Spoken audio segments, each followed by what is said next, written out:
যে বিধানসভাত হৈ গ'ল। বিধানসভাত আপোনালোকে ভবাৰ দৰে একো হোৱা নাইকিয়া এতিয়ালৈকে। কথা বতৰা মিডিয়াত ওলাইছে, সব মিডিয়াত ওলাই আছে। আমাক সুধিলে আমিও কিবা কওঁ, কিন্তু আমাৰ স্পষ্ট কথা, এলায়েন্সৰ সিদ্ধান্ত আমাৰ প্ৰদেশ কংগ্ৰেছে ল'ব নোৱাৰে। এইটো হৈছে আমাৰ হাইকমাণ্ডে ল'ব।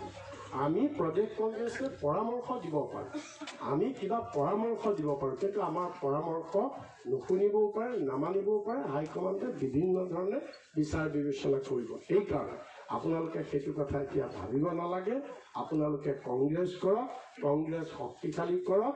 বাকী কথা আমাৰ AICC হাইকমাণ্ডে সিদ্ধান্ত ল'ব, তেতিয়া গম পাব। আৰু যিয়ে কৰে, জিতেন্দ্ৰ সিং ডাঙৰীয়াই বৰাকতো এইটো কথা কৈছে, যদি কিবা তেনেকুৱা সিদ্ধান্ত কৰিব লগা হয়ো আগমুহূৰ্তত সকলোকে কনফিডেন্সত ল'ব, সকলোৰে লগত আলোচনা বিলোচনা কৰিহে সৰ্বসন্মতহে সিদ্ধান্ত হ'ব। গতিকে সেইকাৰণে আপোনালোকে আজিৰ তাৰিখত তেনেকুৱাকৈ ভাবিবলৈ নালাগে বুলি মই দলৰ সভাপতি হিচাপে আপোনালোকক অনুৰোধ কৰিছোঁ।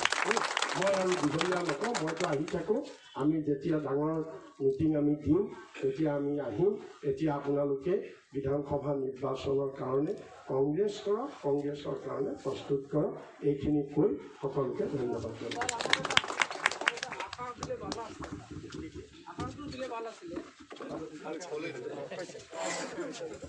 আজি আপোনালোক ইমান সময় ধৰি যাৰ কাৰণে বাট চাই আছে, हमारा आसाम की प्रभारी श्री जितेंद्र सिंह जी और हमारा AICC के जनरल सेक्रेटरी, उसको मैं गुजारिश करता हूँ कि हमारा वो जो कांग्रेस वर्कर है उसको 2-4 बात बोलने के लिए।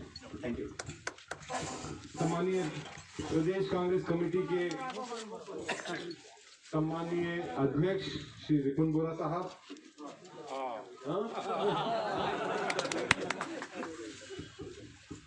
सम्मानीय रानी नारा जी जो हमारी सांसद हैं राज्यसभा की, यूथ कांग्रेस के अध्यक्ष शाम साहब और सभी विराजमान पदाधिकारीगण और साथी कार्यकर्ता लोग, सबसे पहले तो मैं आपको बहुत बहुत धन्यवाद देना चाहूँगा कि आपने हम सब लोगों का इतना स्वागत किया, मान सम्मान के साथ इस शाम को, रात को इतनी देर तक आप सबों ने हमारी इंतजार की। मेरा ये दूसरा दौरा है असम का।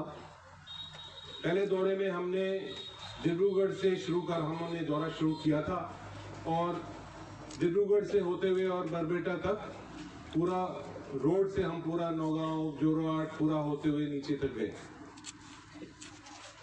और आज हमारा तीसरा दिन है दूसरे दौरे का। सिलचर से हमने शुरुआत की, सिलचर से हालाकंडी, हालाकंडी से करीमगंज, करीमगंज से फिर हम हैफलॉन्ग और उसके साथ साथ कार्बेलॉन्ग होते हुए आपके पास आए हैं। मैंने इस पूरे दौरे के अंदर एक चीज जरूर महसूस की है कि आसाम की जनता भारतीय जनता पार्टी की सरकार से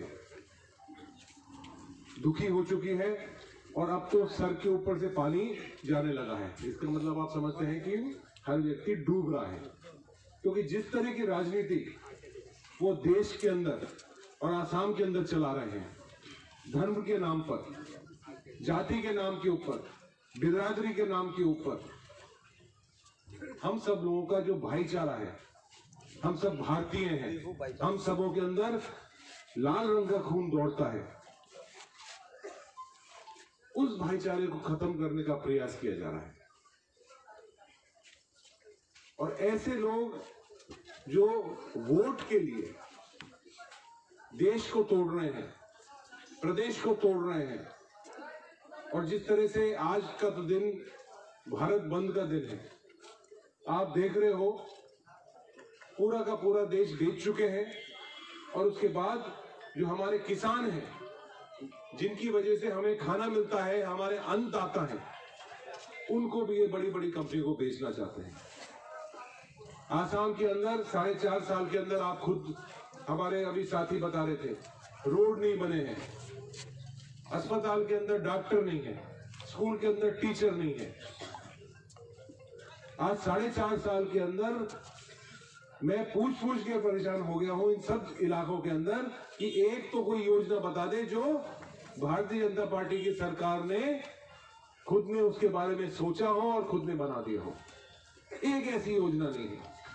हमारी कोई स्कीम चल रही थी, हमारी कोई रोड बन गया था, हमारा कोई पुल बन गया था, उसके ऊपर पत्थर लगाने के लिए तुरंत पहुंच जाते हैं, लेकिन खुद कुछ नहीं करना चाहते।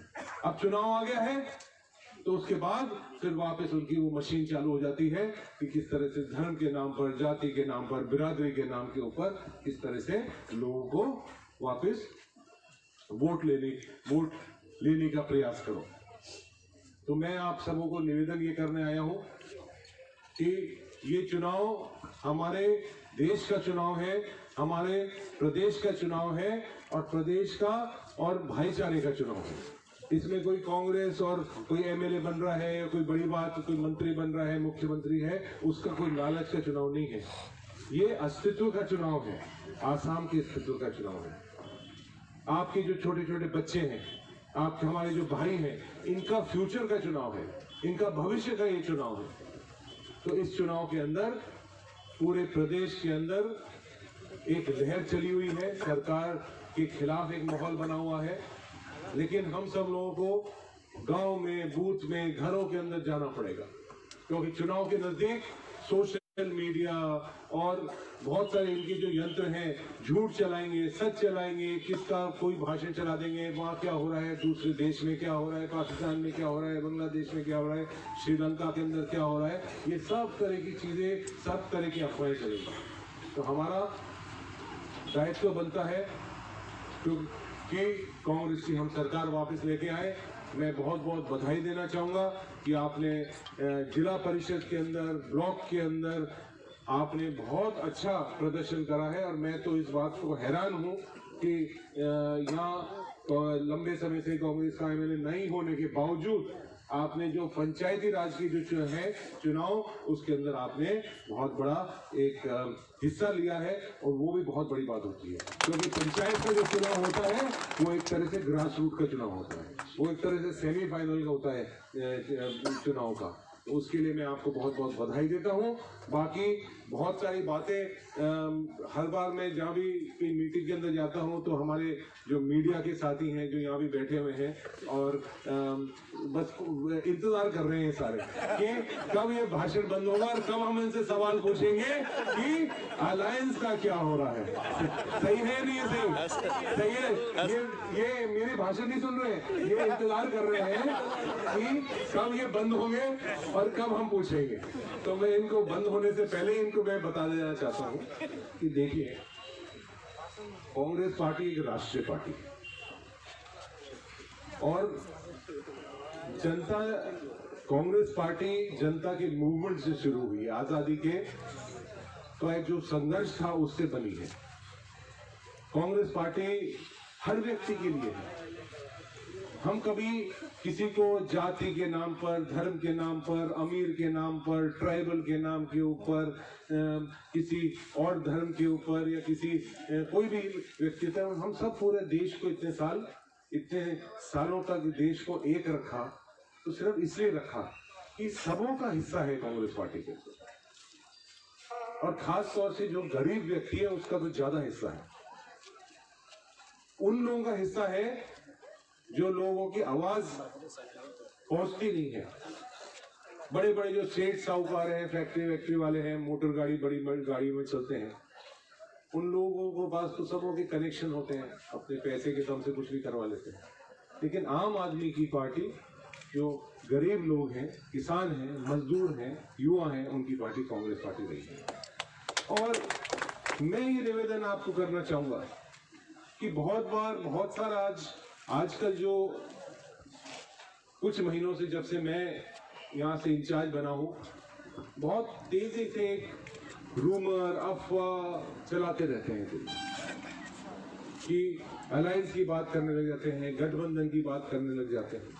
तो इसके बारे में मैं आपको निवेदन करना चाहूँगा कि मैं इस पूरे प्रदेश का दौरा कर रहा हूँ और आपकी भावना जानने के लिए कर रहा हूँ।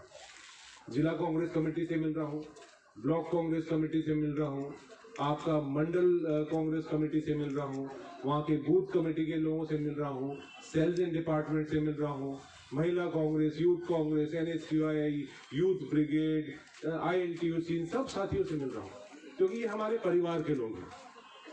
और कोई भी फैसला कभी भी कुछ होता है तो परिवार के लोगों के मर्जी के खिलाफ नहीं होता। आपका भी परिवार है, आप बच्चा कौन सा इंजीनियरिंग करेगा या मेडिकल करेगा, वो अपने पापा से पूछता है, अपने अंकल से पूछता है, सबों से पूछ के फिर ही फैसला करता है। तो इसलिए जो भी कोई फैसला होगा आपकी भावनाओं के साथ होगा। अखिल भारतीय कांग्रेस कमेटी उसको उस फैसले को करेगी। आप किसी अफवाहों के ऊपर कोई बहुत बार क्या होता है, जैसे अभी अध्यक्ष जी वैसे तो आसाम में बोल रहे थे, मैं थोड़ा थोड़ा समझने लग गया हूँ, लेकिन क्या होता है कि हमारे जो बहुत सारे मीडिया के साथी होते हैं, इनकी बात नहीं कर रहा हूँ जो सामने खड़े हुए हैं, लेकिन बहुत सारे जो कुछ 2-4-5 गुवाहाटी में बैठे रहते हैं, जो जिनके मालिक इन्हीं चैनलों के ही मालिक आजकल मंत्री बने हुए हैं, बड़ी बड़ी गाड़ियों में घूमते हैं, उन लोगों के चैनल क्या करते हैं, आपसे सवाल पूछ लेते हैं और फिर उसका आगे का हिस्सा और पीछे का हिस्सा काट देते हैं, और उसका जब बीच का हिस्सा सुनते हो तो उसका पूरा जो मतलब है वो बिल्कुल उल्टा हो जाता है। तो इसलिए आप सबों की भावना का मैं कदर करता हूँ, क्योंकि मैं भी एक कांग्रेस का कार्यकर्ता हूँ। जिला कांग्रेस कमेटी का बहुत लंबे समय तक मैं भी अध्यक्ष रहा हूँ और मैं एक एक कार्यकर्ता की भावना भी जानता हूँ। इसलिए जो भी कोई फैसला होगा अखिल भारतीय कांग्रेस कमेटी करेंगी, माननीय कांग्रेस अध्यक्षा करेंगी, और पूरे नेशनल पार्टी है तो नेशनल की भी चीजें हमें देख के कोई फैसला उसके ऊपर होगा। और आज जो भी कोई सवाल पूछा जाता है, इस बात का मुझे बहुत बड़ी एक हैरानगी होती है कि मेरे से पूछते हैं सीधा एक सवाल, AIDFK से आपका समझौता हो रहा है, तो वो जो सवाल आ रहा है वो कहाँ से आ रहा है?